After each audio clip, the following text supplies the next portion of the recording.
Hello everyone, good morning. কেমন আছেন সবাই? বাইরে সেই ঝুম বৃষ্টি হয়ে যাচ্ছে। আর আজকে আমার সকালের নাস্তা এই যে তৈরি করে ফেলেছি ডিম পরোটা, আর সাথে নিয়ে নিয়েছি কি দেখুন, দই।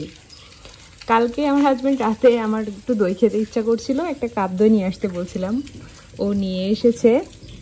আর নিয়ে আসার পর দইটা খেয়ে আমি আবার দুধ জাল করে কিছুটা দই রেখে দই তৈরি করেছি। তো আলহামদুলিল্লাহ দেখুন কত সুন্দর জমেছে। আমি আপনাদেরকে কেটে দেখাবো। দই সকালের নাস্তায় খাবো। তো আমার তো পরোটা খাওয়ার জন্য তরস হচ্ছে না, আমি খাওয়া শুরু করি। যে মুচমুচে করে ডিম পরোটা করে নিয়েছি সকালে, একদমই তেল ছাড়া।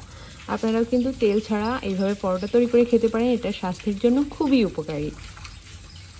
তো এইটাই আমার সকালের নাস্তা। তো টেস্ট করে দেখি আসলে কেমন হয়েছে। মুচমুচ করছে, খুবই খেতে মজা হয়েছে, দারুণ হয়েছে। তো এই বৃষ্টির দিনে আসলে কোনো কিছুই ভালো লাগছে না। আর এত বৃষ্টি প্রত্যেকটা দিন, প্রত্যেকটা সময়। আর যারা উপকূলীয় এলাকায় তাদের আসলে অনেক অবস্থা খারাপ, পশু পাখিরও অনেক অবস্থা খারাপ।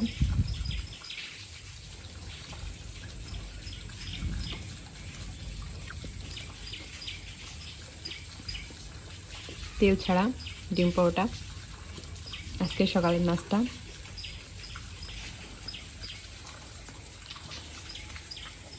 তো এখন আমি আপনাদেরকে দইটা কেটে দেখাবো।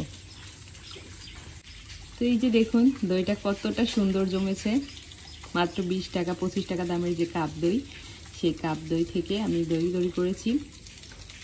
সেই কাপ দইয়ের মধ্যে আর কি দুধ জাল করে রেখে দিয়েছিলাম। খুব সুন্দর একটা দই হয়েছে, দারুণ মজা হয়েছে খেতে। দেখুন অনেক সুন্দর জমে কিন্তু এইভাবে দইটা তৈরি করলে। আমি খাবার শেষে আর কি দইটা খাবো আপনাদেরকে দেখানোর জন্য। তার নাস্তাটা শেষ করে নিই। সবাই ভালো থাকবেন, সুস্থ থাকবেন। আজ এই পর্যন্তই। আল্লাহ হাফিজ। খুব সহজে কিভাবে দইয়ের বীজ থেকে দই তৈরি করতে হয় সেটা আমি নেক্সট ভিডিওতে দেখিয়ে দেব ইনশাল্লাহ।